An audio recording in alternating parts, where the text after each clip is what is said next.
எம்ஜிஆர் மேல வைத்த அன்பு, ஜெயலலிதா மேல வைத்த பற்று, அந்த இரட்டை இலை என்கிற சின்னத்தின் மீது கண்டிப்பா. அது ஏன் அப்படின்னா வந்து அதெல்லாம் அந்த ஹேர்ஸ்டைல பார்த்து ஓட்டு போட்டாங்கன்னு நான் சொல்ல வரல. அந்த மாபெரும் மெகா கூட்டணி வந்து உடைப்பதற்கு வந்து பிரசாந்த் கிஷோர் திமுகவுக்கு ஒர்க் பண்ணாவிட்டாலும் ஸ்டாலின் வந்து கண்டிப்பா ஜெயிச்சிருக்காங்க. ஃபார்ம் பண்ணி கொஞ்சமாவது வெற்றியை நோக்கி செல்வார் அப்படிங்கிற நம்பிக்கை வரவில்லை என்றால் ஒன் வாய்ஸ் வீடியோஸை லைக் பண்ணுங்க, ஷேர் பண்ணுங்க, சப்ஸ்கிரைப் பண்ணுங்க அண்ட் மறந்துடாம பெல் பட்டனை பிரஸ் பண்ணுங்க. ஒன் வாய்ஸ் தமிழ் நேயர்களுக்கு வணக்கம். நம்முடன் இன்று இணைந்திருப்பவர் வின்ஸ்டன் ராஜ ஊடகவியலாளர். உங்களை வரவேற்பதில் பெருமிதம் அடைகிறோம். வணக்கம் வின்ஸ்டன். வணக்கம். அதிமுகல என்ன நடக்குது? செங்கோட்டையன் வந்து அது எந்த விழாவாக இருந்தாலும் இதே தெய்வம் புரட்சி தலைவி அம்மா படம் இல்லாதவும் புரட்சி தலைவர் திரு எம்ஜிஆர் படம் இல்லாத அந்த விழா நான் புறக்கணிக்கிறேன் அப்படின்னு சொல்லியிருக்காரு. எவ்வளவு தூரம் போகும்? இத பற்றி வந்து முக்கியமா அதிமுகவை பற்றி நம்ம ரெண்டு பேருமே பல முறை வந்து நிறைய பேசியுள்ளோம்.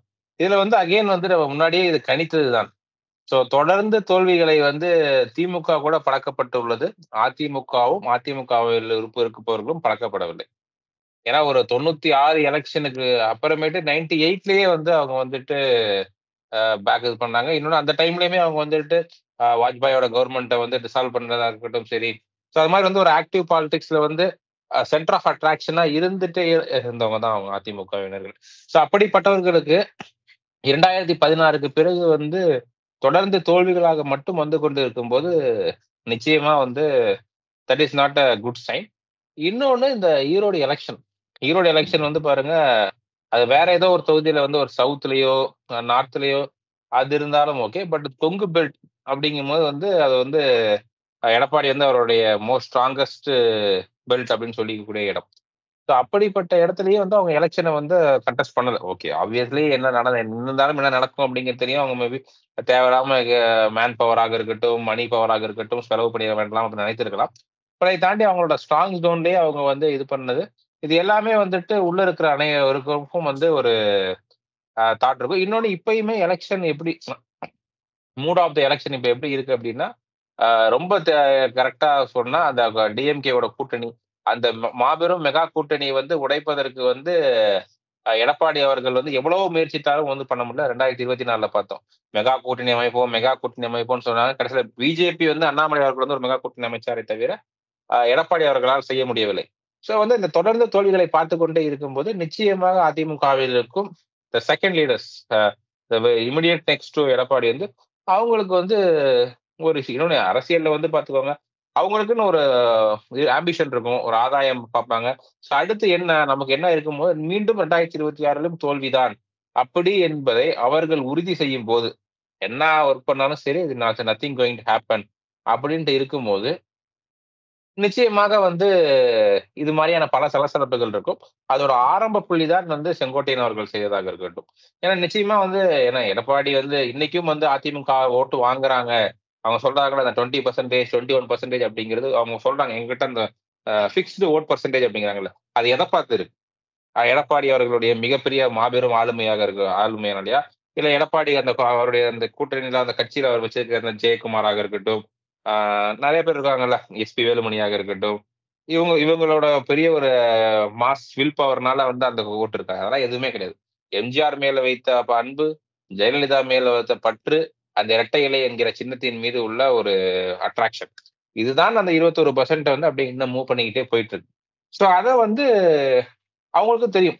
அது வந்து it will not go for a long time அப்படி என்று தெரிந்து ஒரு அப்படிப்பட்ட அந்த ஒரு சென்டர் ஆஃப் அட்ராக்ஷன் வந்து அந்த விழாவில் இல்லாம அவங்க 2 பேர் போட்டோ இல்ல அப்படிங்கிறது வந்து ஒரு ரீசனா இவங்க சொன்னாலுமே, இந்த ரீசன் வர்றதுக்கு வந்து பல பேக்ரவுண்ட் ஸ்டோரிஸ் கண்டிப்பா இருக்கும். இன்னொன்னு அவங்க வந்து எல்லா தலைவர்களுமே வந்து சரி நமக்கு பொலிட்டிக்ஸ்ல வந்து எங்க வந்து நமக்கான வாய்ப்புகள் இருக்குதோ அதை நோக்கி தானே செல்வார்கள். ஸோ அப்படிதான் வந்து அதிமுக வந்து பலரும் வந்து இன்னைக்கு தெரியும். இன்னைக்கு திமுகவோட அமைச்சரவையில மிக முக்கிய இலாக்காக்களை வைத்துக் கொண்டிருக்கும் பலரும் வந்து அதிமுகவை சேர்ந்தவர்கள் தான். அது செந்தில் பாலாஜியாக இருக்கட்டும், சேகர் பாபுவாக இருக்கட்டும், யார மெயின் ஃபேஸஸ் எல்லாமே வந்து தேர் ஃப்ரம் ஏடிஎம்கே. ஸோ அப்படி இருக்கும்போது அவங்களுக்கு ஆல்ரெடி ஏடிஎம்கே டிஎம்கே தான் வந்து ஒரு பரம விரோதிகள்னு சொல்லக்கூடிய அந்த ஒரு அங்கேயே அவங்க ஈஸியா வந்து டிரான்ஸ்ஃபர் ஆகிட்டு இருக்கும்போது வந்து ஆஹ் இன்னும் பல கட்சிகள் இருக்கனால கண்டிப்பா வந்து விஜய் விஜய் கிட்ட இருந்து வந்து வர இன்ஃபர்மேஷன் வந்து பாத்தீங்கன்னா நிறைய பேர் பல கட்சிகள் வந்து நிறைய பேர் வந்து அவங்க விஜயோட லாபி வந்து போய் கான்டாக்ட் பண்றாங்க பேசுறாங்க. ஏன்னா ஆப்வியஸ்லி இப்ப நீங்க விஜயோட லாஸ்ட் ஒரு 2-3 வீக்ஸ் மூவ் பாத்தீங்கன்னா இருக்கட்டும், ஏடிஎம்கே இருந்து சிடி நிர்மல்குமார் போனதாக இருக்கட்டும், ஆதவர்ஜனா போனதாக இருக்கட்டும். ஸோ வந்துட்டு இதுல என்ன ஒண்ணு தெரியுதுன்னா, அவர் வந்து ஜஸ்ட் வந்து அவருடைய அந்த ரசிகர்கள் கூட்டத்தை மட்டும் நம்பவில்லை. அதை தாண்டி வந்து அவருக்கு வந்து ஒவ்வொரு ஊர்லயும் ஒரு political face who knows to do the field work வேணும் அப்படிங்கிறது வந்து அவங்க வச்சு தான் மூவ் பண்றது. ஸோ அப்படி இருக்கும்போது கண்டிப்பா பல அதிமுக, ஏன்னா மற்ற கட்சிகளை வந்து உடைச்சு கூட்டு வரதை விட அதிமுக உடைச்சு கூட்டு வர்றது வந்து அவங்களுக்கு ஈஸி. அது ஒண்ணா இருக்கும். இன்னொரு வந்து கண்டிப்பா சென்ட்ரல்ல வந்து 2029லயும் பிஜேபி தான். ஏன்னா ஆஃப்டர் 2024 எலெக்ஷன்ஸ் ஹரியானாவாக இருக்கட்டும், மகாராஷ்டிராவாக இருக்கட்டும், நியூ டெல்லியாக இருக்கட்டும், ஸோ இந்த தேர்தல்களை எல்லாம் பார்த்து கொண்டு இருக்கும்போது 2029லயும் மோடி தான் வரப்போகிறார் என்று இருக்கும்போது நம்மளோட அங்க போனா நமக்கு வந்து இன்னும் தமிழ்நாட்டிலையும் வந்து ஒரு மிகப்பெரிய வளர்ச்சியை நோக்கி தான் சென்று கொண்டிருக்குதுங்கும் போது அங்க போனா நமக்கு வந்து ஒரு வே ஃபார்வர்டு இருக்கும் எல்லாம் நிச்சயமாக பலரும் நினைப்பார்கள். அதுல வந்து தவறுன்னு சொல்ல முடியாது. ஸோ அப்படி நினைப்பவர்கள் வந்து இதற்கு மேல் வந்து மேபி இன்னும் ஒரு 6 மந்த்ஸுக்குள்ள இது மாதிரி நிறைய சலசலப்பை பார்க்கலாம். அன்லஸ் அன்டு எடப்பாடி வந்து ஒரு ஸ்ட்ராங் மூவ் எடுத்து ஒரு ஒரு அலையன்ஸை ஃபார்ம் பண்ணி கொஞ்சமாவது வெற்றியை நோக்கி செல்வார் அப்படிங்கிற நம்பிக்கை வரவில்லை என்றால் 2026 தேர்தலுக்கு முன்னால் அதிமுக இது போன்ற பல சலசலப்புகளை சந்திக்கும். 2006 தேர்தலுக்கு பிறகு, அதாவது அந்த தேர்தலில் தோல்வி அடையும் பட்சத்தில் இதற்கு மேல வந்து இப்பயாவது வந்து அந்த மறைமுகமா இருக்கு பாத்தீங்களா, அது எல்லாமே ரொம்ப ஸ்ட்ரெயிட் டைரக்டா நடக்கும். எப்படி ஓபிஎஸ்க்கும் இபிஎஸ்க்கும் 2021 எலெக்ஷனுக்கு அப்புறமேட்டு ரொம்ப ஸ்ட்ரெயிட் ஃபார்வர்டா நடந்துச்சோ, அது எல்லாமே 2026க்கு பிறகு அதிமுகவில் பலவாறு வந்து உடையும் அப்படிங்கிறது தான் வந்து நான் மட்டுமல்ல பல அரசியல் நோக்கங்களுடைய கணிப்பும் அப்படிதான். வின்ஸ்டன், அதாவது 2026 விஜய் செய்யும் லாபி, அதுக்கு போறதுக்கு முன்னாடி உங்ககிட்ட இன்னும் ஒரே ஒரு கேள்வி மட்டும் நான் தெளிவுபடுத்திக்க விரும்புறேன். நீங்களே யூ ரைட்லி செட், இது வந்து சும்மா சாதாரணமா ஏனோ தானோன்னு ஆரம்பிக்கப்பட்ட கட்சி கிடையாது அதிமுக. It's a emotion. இது வந்து ஒரு புரட்சி தலைவர் எம்ஜிஆர் மீது கொண்ட பற்று, அளவற்ற பாசம், அதை தாண்டி அவர் தான் கட்சி தான் அவர் அப்படிங்கிறது. அதற்கு பிறகு மறைந்த புரட்சி தலைவி ஜெயலலிதா அவர்கள் அதை கொண்டு சென்ற விதம். சோ இப்படி நிறைய அந்த பாண்டிங் இருக்கு. சோ கால்டு முன்னாள் அமைச்சர் செங்கோட்டையன் அவர்கள் வந்து கிட்டத்தட்ட தன்னுடைய 23வது வயதிலிருந்து இந்த கட்சியில வந்து தன்னுடைய பயணத்தை தொடங்கி இருக்காரு. சாதாரண ஒரு தொண்டரா, அப்புறம் நிறைய மாவட்ட செயலாளர், நிறைய எம்எல்ஏ, அந்த மாதிரி நிறைய மாநாடுகளை நடத்தியிருக்காரு. இப்படிப்பட்ட ஒரு மூத்த அமைச்சர் இந்த சின்ன ஒரு காரணத்தை சொல்லி ஒரு சலசலப்பை ஏற்படுத்தி இவரா முதல் செங்கலை உருவி கொண்டு போவாருன்னு நினைக்கிறீங்க? அப்படியே இருந்தா கூட அதை சொல்லிட்டு அதுல பேட்சப் தானே பண்ண பாப்பாரு. he used to get the AIADMK கோட்டையை ஓட்ட போடுவாருன்னு நினைக்கிறீங்களா?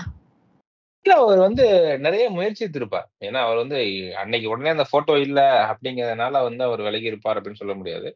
நிச்சயமாக நீங்க பாத்துக்கோங்க, Edappadi is junior of Sengottaiyan. 2 பேரும் வந்து கிட்டத்தட்ட ஒரே ஏரியா, ஒரே பேக்ரவுண்ட், இந்த மாதிரி பல ஒற்றுமைகள் இருக்கு வந்து. சோ அப்படி இருக்கும்போது வந்துட்டு இன்னும் சொல்ல போனா வந்து கூவத்தூர்ல வந்து செங்கோட்டையன் ஆல்சோ நெக்ஸ்ட் ஃபேஸ். எடப்பாடிக்கு முன்னாடி அவருக்கு அந்த ரேஸ்ல வந்து செங்கோட்டையன் பேரும் இருந்திருக்கு. So by luck or by some other different reasons, நம்ம யாருக்கும் தெரியாத அந்த ஒரு ரீசன்ஸ், அந்த ரீசன்ஸ்னால எடப்பாடி வந்திருக்காருன்னு வச்சுக்கோங்களேன். ஆமா, நிச்சயமா. சோ அப்படி இருக்கும்போது வந்து ஏதோ ஒரு காரணத்தினால வந்து நடந்திருக்கலாம். அதையெல்லாம் தாண்டி ஓபிஎஸ் அவர்கள் பிரிந்ததாக இருக்கட்டும், சசிகலா அவர்களுக்காக டிடிவி, இது மாதிரி பலரோட வந்து நிச்சயமா நீங்க சொன்ன 23 வயசுல இருந்து அதிமுகவோட பயணித்துக் கொண்டு இருப்பவர். சசிகலா அவர்களுடைய மற்றும் டிடிவியோட இருக்கட்டும், எல்லாரோடையுமே வந்து நல்ல தொடர்புல தானே இருப்பார். ஸோ அவங்க எல்லாருக்குமே வந்து அந்த ஒரு இது இருக்கும்ல, ஒரு ஒருங்கிணைந்த அதிமுகவாக இருந்தால் நீங்க சொன்ன அந்த ஒரு பற்று, அந்த ஒரு அஃபெக்ஷன் எல்லாமே இருக்கும். இன்னைக்கு வந்து அந்த ஒருங்கிணைந்த அதிமுக கிடையாது. ஜஸ்ட் வந்து இவர்கிட்ட அந்த சின்னம் இருக்கிறதுனால Edappadi is leader of so called ADMK, அவ்வளவுதான். நாளைக்கே வந்து எலெக்ஷன் கமிஷன்ல இன்னைக்கு வந்து ஹைகோர்ட் வந்து இன்னைக்கு வந்து ஒரு முக்கியமான தீர்ப்பு சொல்லியிருக்காங்க. எலெக்ஷன் கமிஷன் வந்து ஏதோ நடக்குமோ நடக்காது, அதை தாண்டி வந்து அப்படி ஏதோ ஒரு சின்ன ஒரு இஷ்யூஸ் நடந்தால் கூட நாளைக்கு யார்கிட்ட அந்த 2 லீவ்ஸ் இருக்குதோ அதுதான் நான் அதிமுக. கொஞ்ச நாளைக்கு நீங்க அந்த திடீர்னு டிடி தினகரன் கையில போச்சுன்னா அவர் தான் அதிமுக, சசிகலா கையிட்ட போச்சுன்னா அவங்க தான் அதிமுக. சோ இன்னைக்கு அதிமுக எது அப்படிங்கறதே அவங்களுக்குள்ளேயே ஒரு யோசனைகள் இருக்கும்போது அந்த பற்றுலாம் வந்து எந்த அளவுக்கு இருக்கும் அப்படிங்கிறது வந்து நாம சிந்திக்க வேண்டும். நிச்சயமாக there is no doubt Sengottaiyan வந்து ஒரு அதிமுகவோட மிகப்பெரிய ஒரு நம்பிக்கையான ஒரு நபர் தான். பட் அவருக்கும் வந்து அந்த அதிமுக கட்சி நல்லா இருக்கணும் அப்படிங்கிற அந்த எண்ணம் இருக்கும். ஆனா அது நல்லா இருக்காது அப்படிங்கிற அந்த ஒரு அவரோட அனாலிசிஸ் இது அவருக்கு தெரிஞ்சிச்சுன்னா, அதற்கு பிறகு எந்த நம்பிக்கையில வந்து அதே ஒரு பழைய பேக்கிரவுண்ட் ஃபிளாஷ்பேக் வச்சுக்கிட்டு ஓட முடியும்? ஓகே. நீங்க சொன்னது ஒரு விதத்துல கரெக்ட்ன்னு கூட பார்க்கலாம். ஏன்னா, இந்த எம்ஜிஆர் அதாவது ஜானகி அம்மா அணி, ஜெயலலிதா அணின்னு 2 அணிகள் பிரியும்போது, செங்கோட்டையன் அவர்கள் வந்து ஜெயலலிதா அணி பக்கம் தான் நின்றிருந்தார். ஏன்னா, நெக்ஸ்ட் ஃபேஸ் ஆஃப் ஏஐடிஎம்கே இவங்க தான் அப்படின்னு சொல்லிட்டு ஜெயலலிதா அவர்கள் கூட அணிவகுத்ததை நாம் பார்க்க முடிந்தது. ஆ தொடர்ந்து நீங்க விஜய் செய்யும் லாபி பற்றி சொல்ல வந்தீங்க. நம்ம பார்க்குறோம் கடந்த 2, 3 நாட்களாக ஹி நீட்ஸ் அ ஃபேஸ் இந்த நெறைய டிஸ்ட்ரிக்ட்ஸ்ல வந்து டிவிகேக்கான ஒரு ஃபேஸ் வேணும். Prominent face that to work in a field அப்படிங்கிற மாரி சொல்லியிருந்தீங்க. How far it is possible for Vijay? ஒரு விஷயத்த வந்து நம்ம வந்து நிச்சயமாக வந்து பாராட்ட வேண்டும், இல்ல அக்செப்ட் பண்ண வேண்டும். அவர் வந்து சரி நானும் ஒரு கட்சியை தொடங்கி விட்டேன் ம். என்பதற்காக வந்து he don't want to stay here. Okay. He is trying his maximum efforts. Okay. அவர் வந்து வெளியில வராம இருக்கலாம். அவர் வந்து இந்த மீடியாவ சந்திக்காம இருக்கலாம். இந்த பல ஓகே. கேள்விகளுக்கு வந்து வரும் காலங்கள் பதில் சொல்லும். பட் அதை தாண்டி வந்து நிச்சயமாக வந்து நம்மளால் வந்து ஒரு பாதிப்பு வந்து நிச்சயமாக 2026 தேர்தல் களத்தில் இருக்க வேண்டும் ம். என்று வந்து விஜய் வந்து நினைக்கிறார். ஓகே. அவருடைய கொள்கைகளாக இருக்கட்டும், அவர் வந்து அகைன்ஸ்ட் டெவலப்மென்ட்டா அவர் என்ன அதெல்லாம் வந்து தனி கதை. ஸோ வந்து ம். பொலிட்டிக்கலி அவர் நம்ம வியூஸ் அவர் பக்கம் இருக்கிறது வந்து வேற கதை. பட் வந்து அவர் வந்து அந்த எஃபோர்ட்ஸ போடுறாரு. அதுக்கு வந்து நிச்சயமா வந்து he has to be appreciated. அதுல வந்து எந்த ஓகே. மாற்று கருத்தும் கிடையாது. அதை தாண்டி ஒவ்வொரு கட்சியிலயும் வந்து ஒரு நியூ ஃபேஸஸ் அவர் வந்து அவருடைய இடத்துல நியூ ஃபேஸஸ் வேணும் அப்படிங்கிற அவருடைய அந்த சிந்தனையும் வந்து ஒரு சரியான சிந்தனை. ஏன்னா வந்து இன்னைக்கு வந்து அ ஒரு அட்லீஸ்ட் ஒரு 10 நாளைக்கு முன்னாடியே வச்சுக்கலாம். விஜய தாண்டி அந்த கட்சியில யாரு அப்படின்னா, ஓகே மேபி இந்த அரசியல ஃபாலோ பண்றவங்க புசி ஆனந்த் அப்படின்ட்டு தெரியும். பேரு தெரியும். ஆனா அந்த என் ஆனந்த் அவர்களுக்காக வந்து அதான் சொல்றேனே. இதே நீங்க அவங்க விஜய் ரசிகர்கள்ட்டயே போயிட்டு என் ஆனந்த் எப்படிப்பா இருக்காரு அப்படின்னா, யார் அந்த என் ஆனந்த்ன்னு கேட்பாங்க. புசி ஆனந்த் அப்படின்னா மேபி தெரியும். சோ ம். அது மாரி தான். அந்த அடையாளமே அப்படிதான். ஆனா அவருக்காக வந்து எவ்வளவு ஓட்டு வரும் அப்படிங்கிறது வந்து ஆ கொஸ்டின் மார்க். நி அவரு ஆமா கண்டிப்பா வந்து அதுக்கான வாய்ப்பே கிடையாது. அ இதுதான் வருது. அதற்கு இப்ப லாஸ்ட் ஒரு 10 டேஸ்ல ஆதவ் அர்ஜுனா விஜய்க்கு அப்புறம் அந்த கட்சியில ஆதவ் அர்ஜுனா ஒருத்தர் இருக்காரு அப்படின்னு தெரியும். ஆதவ் அர்ஜுனாவும் எவ்வளவு நாளா மக்களுக்கு தெரியும். இப்ப வந்து ம். இந்த விசிகேக்கு வந்து அவர் வந்து 2011 நான் டிஎம்கேக்கு ஒர்க் பண்றாரு. நான் தான் பிகே பிரசாந்த் கிஷோர டிஎம்கே கூட்டு வந்தேன்ட்டு வந்து பல செய்திகள் வருகிறது. அது உண்மையாக இருக்கலாம். அதுக்குள்ள நம்ம போக விரும்பல. பட் எவ்வளவு நாளா மக்களுக்கு வந்து அவர் வந்து இதுன்னா, அகைன் வந்து விசிகேயில் இருந்து கொண்டு திமுகவுக்கு எதிராக கழக குரலை அவர் வந்து எப்பொழுது வந்து எழுப்பத் தொடங்கினாரோ, ம். அப்பொழுதுதான் அந்த பெயர் வந்து மக்கள்ட்ட வந்து போய் சேருது. ம். அகைன் இப்ப ஆதவ அர்ஜுனா வந்துட்டாரு அப்படிங்கிறதுக்காக வந்து யாராவது ஓட்டு போட போறாங்களா? அப்படின்னா கிடையாது. Maybe he will work behind the thing to fix the strategy. Okay. நமக்கு தெரியும். ஒரு சின்ன ஒரு எக்ஸாம்பிள் சொன்னா, 2019 அந்த அந்த எலக்ஷன்ல ம். ஸ்டாலின் அவர்களோட ஹேர் ஸ்டைலும், ம். 2021 எலக்ஷன்ல ஸ்டாலினோட ஹேர் ஸ்டைலும் பார்த்தீங்கன்னாவே வந்து இந்த ரோல் ஆஃப் த ஸ்ட்ராட்டஜிஸ்ட் வந்து எவ்வளவு முக்கியம் இன்னைக்கான இதுல அப்படின்னு தெரியுது. சோ கண்டிப்பா. அது அது அது ஏன் அப்படின்னா வந்து அதுவும் அந்த ஹேர் ஸ்டைல பார்த்து ஓட்டு போட்டாங்கன்னு நான் சொல்ல வரல. அவங்க வந்து ஒரு மக்கள்ட்ட வந்து நம்ம சிஎம் வந்து ரொம்ப எனர்ஜெட்டிக்கான ஆளு, ரொம்ப ஹெல்த்தியா ம். இருக்காரு, ரொம்ப யங்கா இருக்காரு. அப்படிங்கிற அந்த ஒரு பிம்பத்த வந்து அதனால தான் நீங்க பாருங்க அந்த டைம்ல வந்து திடீர்னு கார்ல போவாரு, இறங்கி சைக்கிள் ஓட்டுவாரு, ஜிம்முக்கு போவாரு. சோ வந்து அந்த ஒரு ஸ்ட்ராட்டஜி வந்து மக்கள் மனசுல கொண்டு போய் வந்து திணிப்பதற்கு வந்து இந்த ஸ்ட்ராட்டஜிஸ் முக்கியம். சோ அந்த பாதையையும் வந்து மேபி அந்த பாதையும் வந்து விஜய் அவர்கள் கரெக்ட்டா தான் போயிட்டு இருக்காங்க. ஏன்னா ஆதவர்ஜுனாவா தான் இருக்கட்டும், அதற்கு பிறகு பிரசாந்த் கிஷோரோட இதா இருக்கட்டும். இன்னும் மீட்டிங்கா வர இருக்கட்டும். செய்திகள் இன்னும் வர செய்திகள் என்னன்னா, பிரசாந்த் கிஷோர் வந்து ஜஸ்ட் லைக் தட் ஒரு ஃப்ரெண்ட்லி மீட்டிங் மாரி இல்ல. அவர் வந்து when he went to reach him ஒரு கரெக்ட்டான ஒரு டேட்டாவோட தான் போயிருக்காரு. சில ஓகே. செய்திகள் இத்தன பெர்சென்டேஜ் எலக்ஷன் இத்தன பெர்சென்டேஜ் ஓட்டு இருக்கு. இத எப்படி இன்னும் அப்கிரேட் பண்றது? அப்படிங்கிற பல ஆல்மோஸ்ட் ஒரு ம் சீரியஸ் டிஸ்கஷன் தான் கோயிங் எஸ். ஆன்னு சொல்றீங்க. ஆமா, டெஃபினெட்லி ஆமா. 3 will be there at the 2026ன்னு சொல்றீங்க. உங்க 3 பேரும் ஒரு கூட்டு முயற்சியில தான் 2026 பார்க்க போறாங்க. நிச்சயமா. சோ வந்து இந்த ஸ்ட்ராட்டஜிஸ்ட் எல்லாமே வந்து பார்த்துக்கோங்க வந்து பெர்ஃபெக்ட்டா தான் அவங்க செட் பண்ணியிருக்காரு. பட் இத எல்லாம் தாண்டி 2021 2 பிரசாந்த் கிஷோரோட 2 மிகப்பெரிய வெற்றிய நம்ம பத்தி பேசணும். 2014 மோடி அவர்களோட வந்து பிரசாந்த் கிஷோர் வந்து ஒர்க் பண்ணாருன்னு வச்சுக்கோங்க. ஓகே. ஆனா 2014 வந்து பிரசாந்த் கிஷோர் வந்து ஒர்க் பண்ணாவிட்டாலும் மோடி மோடி அவர்கள் ஜெயிச்சிருப்பதற்கான வாய்ப்புகள் அதிகம். ஆமா. அதே மாதிரி 2021 பிரசாந்த் கிஷோர் திமுகவுக்கு ஒர்க் பண்ணாவிட்டாலும் ஸ்டாலின் வந்து கண்டிப்பா ஜெயிச்சிருப்பாரு, சிஎம் ஆயிருப்பாரு. அதுல வந்து எந்த மாற்று கருத்துமே கிடையாது. ஓகே. அவங்க வந்து ஒரு ஆன்லைன் மீடியம்ல சில ஒரு இடத்துல வந்து நம்ம ஒரு 1% 2% மக்கள் ஓட்டு போடலாமா வேணாமா டைலாமா இருக்கிறவங்க வந்து இவங்க அந்த ஸ்ட்ராட்டஜி வந்து ஒரு தாட் ப்ராசஸ் கிரியேட் பண்றாங்க. அவ்வளவுதானே தவிர பட் இந்த ஸ்ட்ராட்டஜிஸ்ட வச்சு மட்டுமே தேர்தல் 2026 தேர்தல் வந்து ஒரு மாபெரும் வெற்றியை விஜய் அவர்களால் வெல்ல முடியுமா என்றால் விஜய் நிக்கிற தொகுதியில விஜய் ஜெயிக்க முடியும். அத வந்து அவங்க பண்ணுவாங்க. அதற்கு பிறகு ஒவ்வொரு இடத்துலயும் வந்து பாத்தீங்கன்னா அவருக்கு வந்து அந்த லோக்கல் ஃபேஸஸ் வந்து நிச்சயமாக தேவைப்படும். இப்ப நீங்க திருச்சியில எடுத்துக்கிட்டீங்கன்னா இப்ப திருச்சியில வந்து இப்ப எத்தனையோ மாவட்ட போட்டாங்க. அவங்க யாரு அப்படின்னு உங்களுக்கு தெரியணும். இதே வந்து இப்ப நீங்க வந்து இப்ப திமுக வந்து KN நேரு இருப்பாரு, அன்பில் மகேஷ் இருப்பாரு, KN நேருவோட பையன் இருப்பாரு. உங்களுக்கு தெரியுதோ தெரியலையோ மக்கள் ஜெனரல் பப்ளிக் வந்து அந்த பேர் இருக்கும். ஓகே, நம்ம உதயசூரியனுக்கு ஓட்டு போட போறோம், அவங்களுக்கு வந்து KN நேரு இருக்காரு அப்படிங்கிற சொல்லிட்டாங்க. அது மாதிரி வந்துட்டு நான் விஜய்க்கு ஓட்டு போட போறேன் அப்படிங்கிறது வந்து அவருடைய ரசிகர்கள் நிச்சயமா ஓட்டு போடுவாங்க. அவருடைய இன்று வரை ஆல்மோஸ்ட் 1 வருடம் ஆகப் போகிறது, ஆகிவிட்டது அவங்க கட்சி தொடங்கி. 1 வருடத்துல வந்து அவ எதற்காக அந்த ரசிகர்களை தாண்டி ஒரு காமன் பப்ளிக் வந்து விஜயோட அந்த ஓட்டை வந்து அவர் இழுத்துட்டாரு அப்படிங்கிறது வந்து கிடையாது. அவர் பேசின அந்த 2, 3 அவரோட மாநாடாக இருக்கட்டும், 2வது வந்து அந்த பெரிய அம்பேத்கர் பற்றிய புத்தக வெளியீட்டு விழாவாக இருக்கட்டும், 3வது வந்து பரந்தூர் விமான நிலையமாக இருக்கட்டும். இந்த 3லுமே சரி, he has attracted his fans.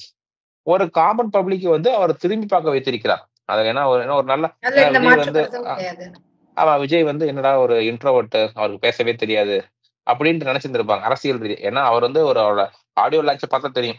Prepare பண்ண ஸ்பீச்சை சூப்பரா டெலிவர் பண்ணக்கூடிய ஆள். நம்ம லாஸ்டே ஒரு இதுல பேசியிருப்போம். 68 படங்கள் நடித்த ஒருவருக்கு வந்து எப்படி நடிக்க வேண்டும் என்பது வந்து சொல்லித்தர வேண்டிய அவசியம் கிடையாது. he know how to perform. அதை வந்து எல்லா இதுலயுமே அவர் வந்து பண்ணிட்டு தான் போயிருக்காரு. ஆனா இந்த 3 ஸ்பீச்சுமே சரி ஒரு காமன் பப்ளிக் வந்து அவர் பக்கம் வந்து எந்த ஒரு ஈர்ப்புமே கிரியேட் ஆகல. அவங்க மேபி வாட்சிங், தே ஆர் வாட்சிங், தே மே vote, they may not vote, but they are வாட்சிங். சோ இது மாதிரியான விஷயங்கள் வந்து நிச்சயமாக விஜய்க்கு போயிருக்கும். அவர் வந்து சும்மா ஜஸ்ட் லைக் தட் அவங்க போகாம சீரியஸா ஒர்க் பண்றாங்கிற பட்சத்துல ரொம்ப சீரியஸா தான் அவங்க வந்து இதை அணுகுவாங்க. அதற்கான ஆட்களை வந்து ஒவ்வொரு மாநகரமும் ஒவ்வொரு மாவட்டங்களிலும் ஒவ்வொரு சட்டமன்ற தொகுதிகளையும் அவங்க தேடுவாங்க அப்படிங்கிறது வந்து ஆஸ் எக்ஸ்பெக்டட். சோ நீங்க ரொம்ப இன்டீடைலா இந்த 2026ல விஜய் போற ரூட் அப்படிங்கறத பத்தி ரொம்ப அழகா டீடைலா சொன்னீங்க. நிறைய இன்னும் ஃபேஸ தேடுவாங்க அப்படின்னு சொல்லிட்டு. இனி வரும் காலங்கள்ல தொடர்ந்து இதை பற்றி பேசலாம் மிஸ்டர். நன்றி, வணக்கம். நன்றி. ஆன் வாய்ஸ் வீடியோஸை லைக் பண்ணுங்க, ஷேர் பண்ணுங்க, சப்ஸ்கிரைப் பண்ணுங்க அண்ட் மறந்துடாம பெல் பட்டனை பிரஸ் பண்ணுங்க.